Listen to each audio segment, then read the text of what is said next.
সেই পরিপ্রেক্ষিতে আপনারা এখানে একসাথে জড়ো হয়েছেন, এটা কিন্তু আইনি প্রক্রিয়ার একটু জটিলতা সৃষ্টি হয়েছে। আপনারা এখন সবাই যার যার নিজ নিজ বাড়িতে চলে যাবেন। যদি আপনাদের কোনো সমস্যা হয় এখানে পুলিশ কি এটার কারণ কি আপনাদের আমাদের বাড়িতে বসে আমি এখানে আসতে পারবো না বলতে পারবো না। আমার জাতি আজ এইভাবে যে নিঃস্ব এবং আমার জাতি যেভাবে লাঞ্ছিত এবং বঞ্চিত এবং যেভাবে এটা যদি আমরা কোনোভাবে তাদের সান্ত্বনাও না দিতে পারি তাহলে আপনাদের দ্বারা আমাদের আপনাদের সান্ত্বনা দেওয়ার জন্য আমরাও কাজ করতেছি। অবভিয়াসলি আমরা কাজ করতেছি। তাহলে সেই জন্য আপনারা আমাদের বিতাড়িত করে দেবেন যে আমরা কোনো কথা বলতে পারবো না, এটা আমাদের মুখে তালা মারা। আমরা কি বাংলাদেশে নাগরিক হিসেবে কোনো কথা বলতে পারবো না, এটাকে আমাদের মুখ বন্ধ করে না? আপনার হিন্দু সম্প্রদায় অথবা হিন্দু আমি আগেই বলছি সম্প্রদায় আমরা কোনো সম্প্রদায় হিসেবে না, সম্প্রদায় আমরা মানে যে অপরাধের জাত ধর্ম এইটা বাংলাদেশের আমি অপরাধী আমরা সেটা চাই না। আমরা কোনো রাজনৈতিক দলের নই।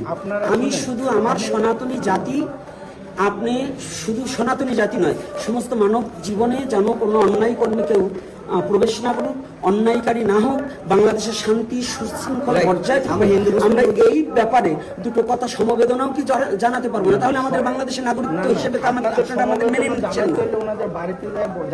বাড়ির, এটা তো গ্রামের আওতাধীন। একটা বাড়িতে যেখানে একটা ব্যক্তি একটা যদি তা সে দাঁড়াও একটা কথা বাবার সাথে কথাটা আমি বলে নেই না কেন, স্যার যখন কথাটা তুলছে আমরা একটা কথা বলবো না, একজন ভিকটিম সেখানে যদি 19টা বাড়ি এবং আরো 3টে দোকান সহ হামলা করতে পারে আর আমরা একটা কথা বলতে পারবো না, তাহলে আমাদের মুখে কি আপনারা তালা মারতে চান? না না, আপনার মুখে তালা মারতে বলি এখন তো আপনারা সেটাই আমাদেরকে সেটা বাধ্য করছেন।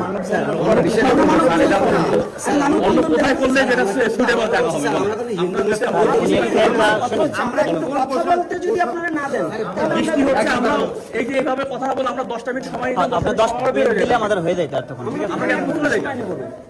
আমরা এখানে আমরা বলেছেন যে আমরা আর কোনো কথা বলতে পারবো না, তাহলে চলে যাই। আমার নাম গোপীনাথ দাস গোস্বামী। গোপীনাথ দাস বলেন। এখানে বিষয়টা আছে, আমরা তো আমি যে কথাটা বললেন যে হিন্দু মুসলমান এটা কখনোই বাংলাদেশে আমাদের কখনো কাম্য হতে পারে না। আমরা এখানে কি সুশীল সমাজের চিন্তা ভাবনা হিন্দু বাংলাদেশে বসবাস করি, আমরা বন্ধ করে দেব ভাইয়া প্লিজ, ওরকম হলে আমরা বন্ধ করে দেব। আমরা যেটা করলে না হয় সেটা করে দেব, সমস্যা নেই। আমরা সর্বদাই আইনের প্রতি শ্রদ্ধাশীল। আইনের বাইরে আমরা কখনো ভুলেও চিন্তা করি না।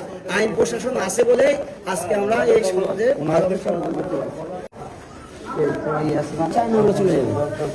আচ্ছা এটা আপাতত বন্ধ করতে পারো তাহলে। না আমাদের সাথে কথা বলি, আমরা ওইটা ভিকটিমদের হাতে দিয়ে আমরা বের হয়ে যাই। চলো হ্যাঁ এটাই হোক না, এখানে যদি তারা বলে যায় যে না আমাদের আসলে যে বাংলাদেশে অত্যাচার হবে এইভাবে তাদের হতে সহায়তা করে, তারা এর সাথে মেনে নিতে হবে।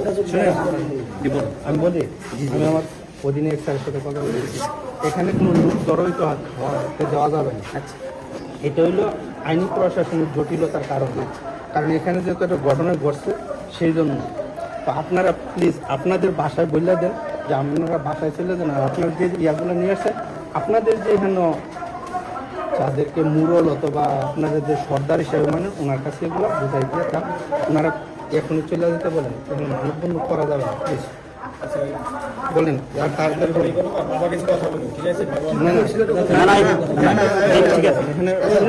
একটা প্রশাসন প্রশাসন আমাদের পক্ষে নেই, আপনাদের পক্ষ নিয়ে আমরা ঠিক আছে। এই বাংলাদেশে আমরা সংখ্যালঘুরা অত্যাচারিত হবে আপনাদের চোখের সামনে, কিন্তু আপনারা সেটা সহ্য করে নেবেন। আর সেটা আমি এখন আজকের থেকে বুঝলাম আপনারা আমাদের অত্যাচারে সহযোগিতা করছেন, কিন্তু আমাদের কোনো সান্ত্বনা দেওয়ার জন্য আপনারা নেই। হিন্দু চলো আমরা চলে লোক কি ধরা হয়েছে পর্যন্ত আপনাদের রেসপেক্ট করি। আমি একটু বলতে চাই স্যার, আমি অনেস্টলি হিন্দু মুসলিম আজকে আপনারা দেখতেন আপনাদের সহযোগিতা দেখতে পাচ্ছেন, আপনাদের আইনের প্রতি শ্রদ্ধা রেখে আমরা দুটো কথা আমরা আইন প্রশাসনের সর্বোচ্চ আদেশ সম্পূর্ণ আদেশ বলে দিলাম। এখন দেখেন আপনারা ওনাদেরকে বলে দেন। হ্যাঁ বইলা আচ্ছা তাহলে স্যার স্যার এটা আপনি মাইকে বাবাজি প্রশাসনের পক্ষ থেকে বলে দিন। নাকি আমরা শেষ করে দিই? না প্রশাসনের পক্ষ থেকে বলে দেন যে এখানে কোনো আপনারা মানববন্ধন এটা একটু বলে দেন। আপনারা একটু বলে দেন। আপনারা একটু বলে দেন যে এখানে কোনো মানববন্ধন এটা বলে দেন, আমাদের জন্য ভালো হবে, আমাদের জন্য ভালো হবে। আপনারা বলে দেন, কাইন্ডলি বলে দেন স্যার, আপনি একটু মাইক দিয়ে কাইন্ডলি বলে দেন। মোবাইল আপনারা থাকেন না, ভিতরে থাকেন, আপনার আসার দরকার নেই, আপনার আসতে তারপর গ্যাদারিং বাইরে যাবে। আমরা কাজ করতে যাবো।